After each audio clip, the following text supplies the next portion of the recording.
Good afternoon, everybody. Welcome back to my channel.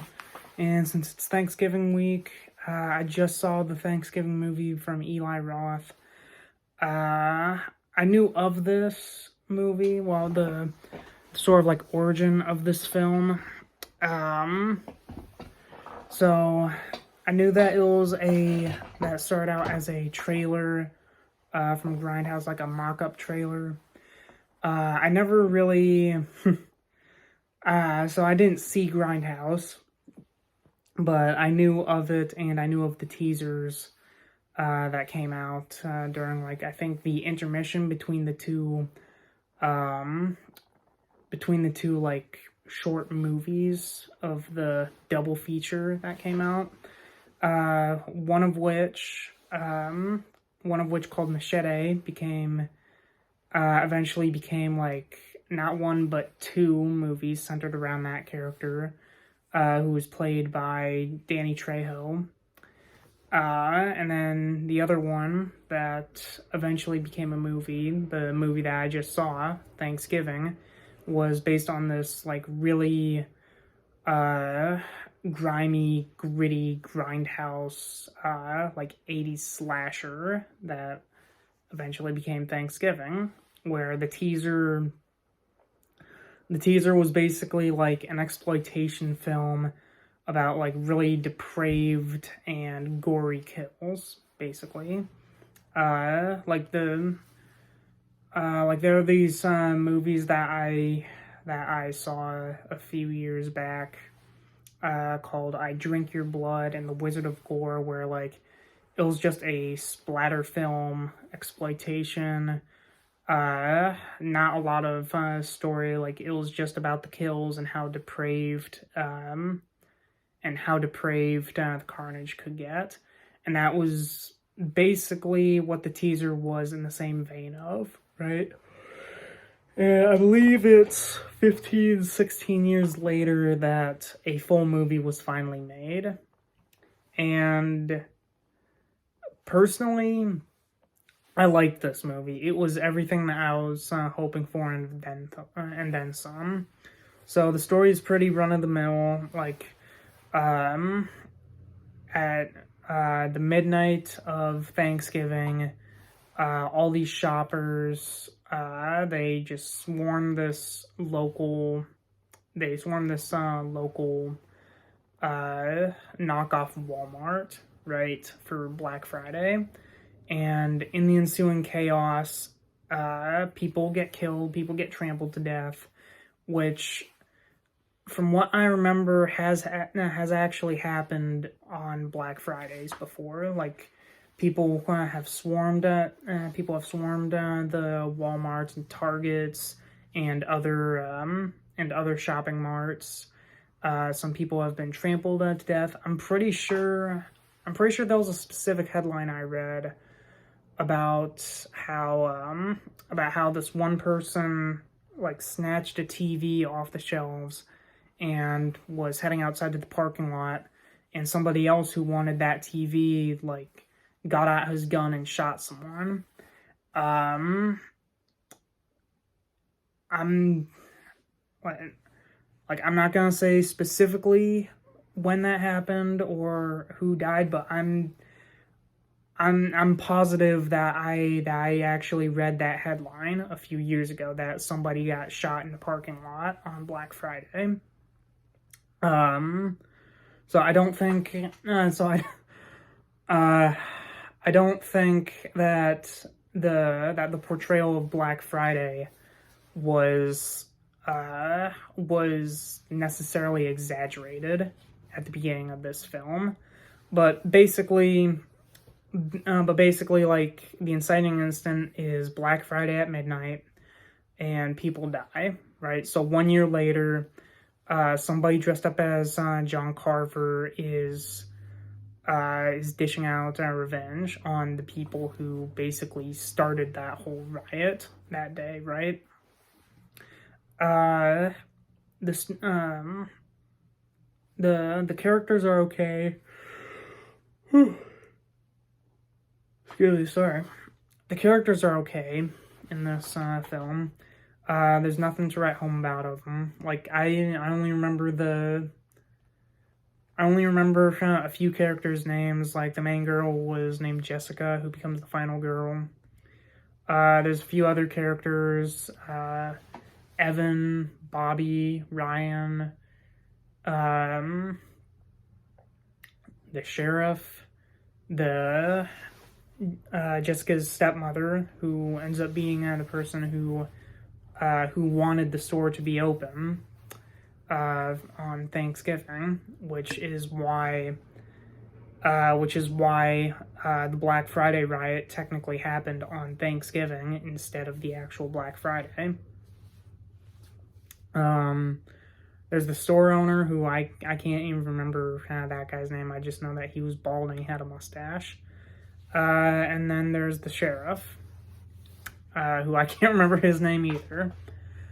Oh, and by the way, before I forget, I'll eventually talk spoilers at the very end of this video. The dialogue is meh. There's this whole sequence of scenes where the teenagers are trying to figure out who the killers are. Who the killer is. Sorry, that's not a spoiler, by the way. There's no two killers thing like Scream. There's just one single killer, right?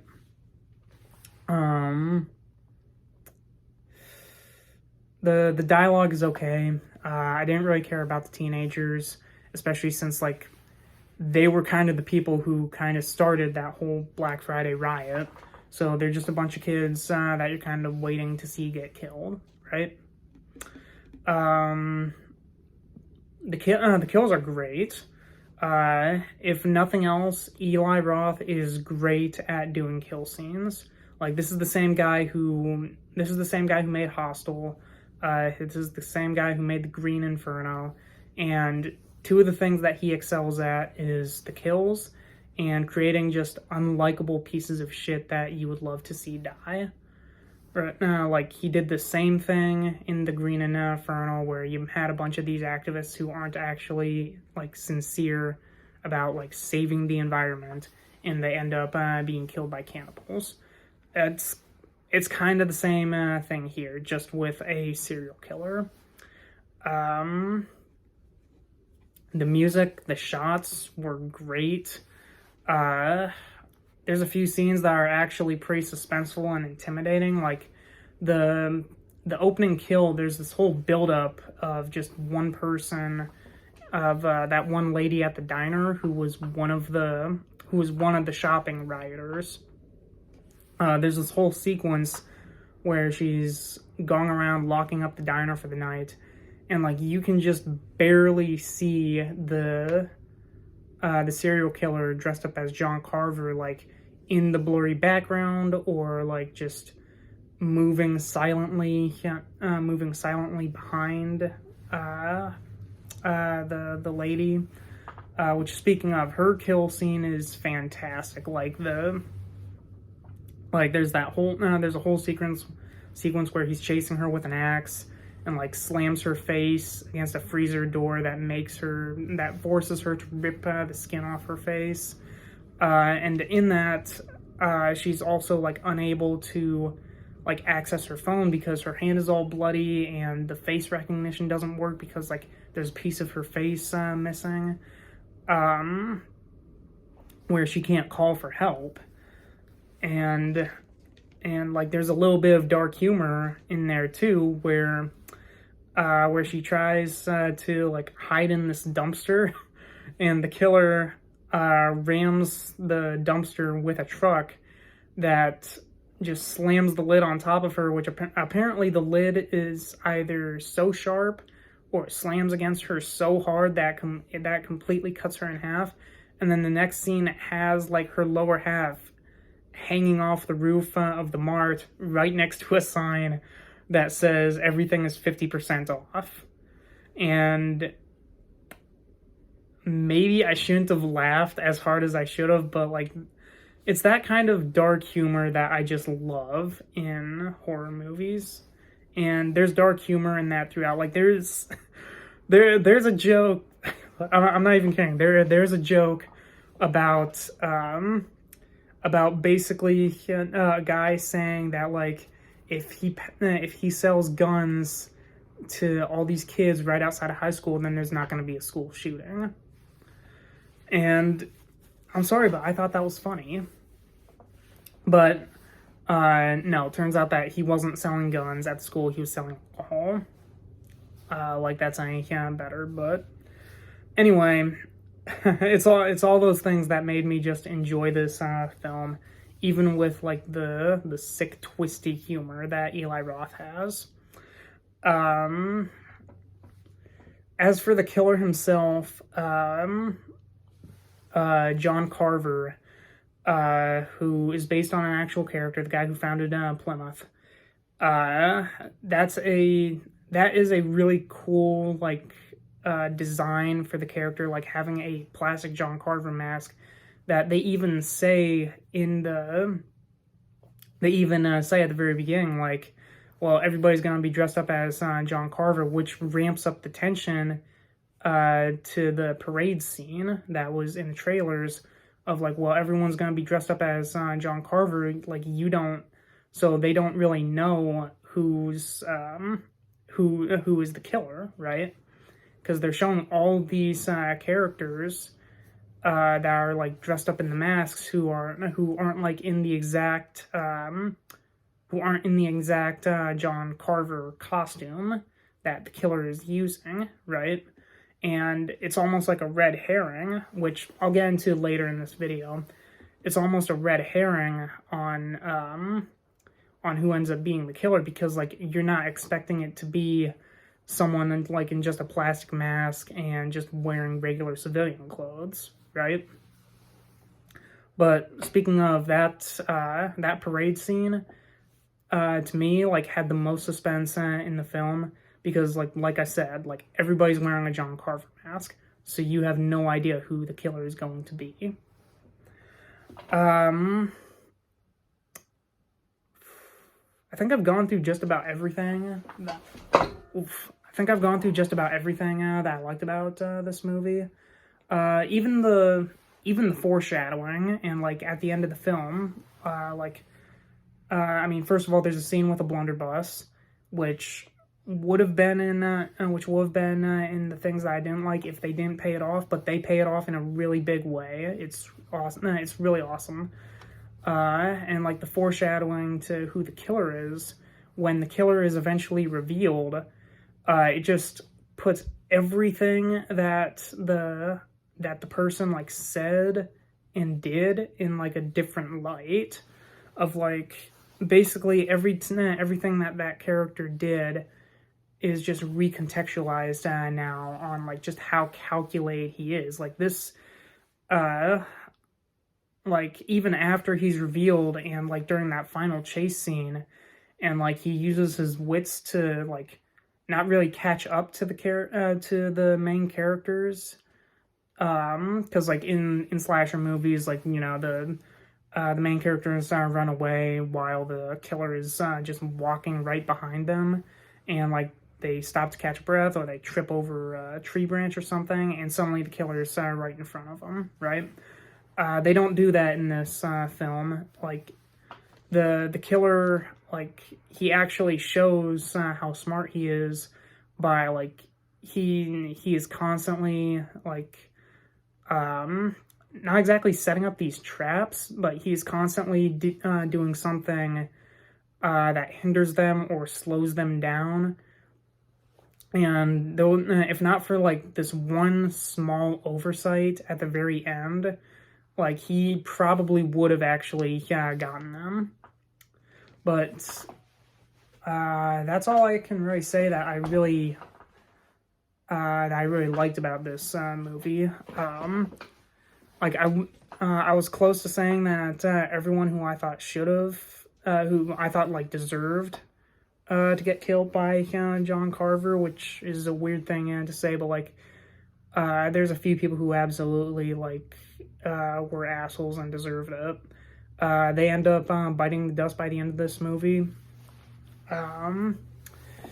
in a satisfying way, and the film ends like in a pretty satisfying conclusion, at least to me, where like if they want to continue doing the movie, if they want to continue doing sequels, like it still leaves, it still leaves leftovers.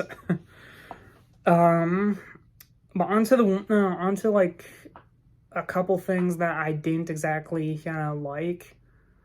So first of all, like the motivation is obvious. On why the killer is doing what he's doing. I mean, like, it's pretty obvious, like, even from the trailers, that, like, that because some people died during the Black Friday riot, then obviously the John Carver killer is back for revenge. It's a little bit similar to I Know What You Did Last Summer, in that regard. But basically, like, it was obvious that because of the Black Friday riot, somebody close to the killer was going to die, and that would be the reason why John Carver would be killing people, right? And because of that, you can kind of like deduce who the killer is throughout the film. And then the only other thing that I don't really like is like the entire premise of the film. It kind of toes the line of one, being a Thanksgiving movie, and two, I feel like it also would have worked if it was more like a Black Friday horror movie. And I get that, and I do get that, like, there was already a horror movie centered around Black Friday, with Bruce Campbell, Michael J. White, Devon Sawa, those guys. But I don't know. I feel like considering that that the riot was about like the Black Friday shopping sprees, I feel like they could have easily just set this movie like on Black Friday specifically, and had the murders take place then. But then again, like I said earlier in this video, like, the store was open on Thursday and the riot happened technically on Thanksgiving. So I guess I kind of just wrote myself into a corner on this one. But aside from those tiny little nitpicks, this was still a great movie for me. Like, I wasn't expecting it to be like a masterpiece or like an instant horror icon, but I do think that it's like a great. I do think that it's a great horror movie for the Thanksgiving holiday, because there's not enough of those around. Like, you got My Bloody Valentine, you got like Christmas themed slasher movies. Like, we're gonna get Terrifier 3 next year, first of all, and you got plenty of Halloween horror movies.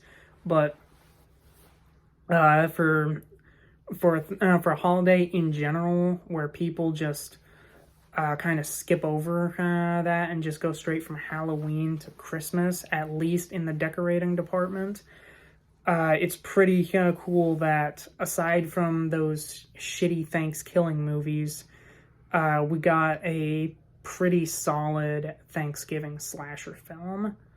And, well, despite what the tagline says, there are leftovers. So if he really wants to do it, Eli Roth can definitely do like 1 or 2 sequels with this concept. But that's it. That's it for this review. All in all, it's a great slasher film. Pretty good horror film too, because like there's a couple good suspenseful moments. Oh, and speaking of, there's one more thing that I meant to say. During the Thanksgiving parade specifically, like the scene with the turkey mascot, that was honestly one of the only scenes, if not the only one, in this entire film where I actually got surprised, Because back when I was talking about how, like, it's the Thanksgiving parade, everyone's gonna wear a John Carver mask, so, like, you don't really know who the killer is gonna be. Well, they take a genius turn on this, and the killer ends up wearing a clown costume when he beheads the mascot, right? And I thought that was awesome, especially with how the John Carver killer wears a completely different costume. So because like no one was suspecting that, right? And also, I think that kind of could inspire a really cool horror movie um, where it's kind of where they kind of take a similar concept to Scream, but they do it in a different way where instead of multiple killers, it's one killer. It's just only one killer, but but they use multiple costumes to throw the cops off their trail. And I'm pretty sure that the Fear Street movies did something a little bit like that, where technically there were multiple killers in multiple different outfits and costumes, except like the big bad was like this one dude controlling them all. But here I think that they could do a really cool horror movie where it's like a who done it, but they realize at the end that it's just one killer and that he's just been using a different costume for basically every kill, right? And well, and this is the only time I'm gonna mention this in this review. Like, even I did something a little bit similar to that with my Headsman Numbskull concept short film that I did like years ago. But bottom line is like this opens up whether it's directly or indirectly. This opens up the door for like a bunch of different concepts for horror films as well as sequels to like this specific Thanksgiving movie. But all in all, great slasher, great horror movie. Not a bad movie in general, to be honest, but know what you're getting into because it is Eli Roth. This is the same guy who made Hostel and The Green Inferno. And in terms of gore, like it has some pretty gnarly kills. So if you like horror movies and but like you're not a fan of the gore, like just know what you can stomach. But it's a pretty solid movie, and I'll see you guys in the next review, which, God willing, I might do a review of that Bruce Campbell Black Friday film on Black Friday. So I'll see you guys then. Bye.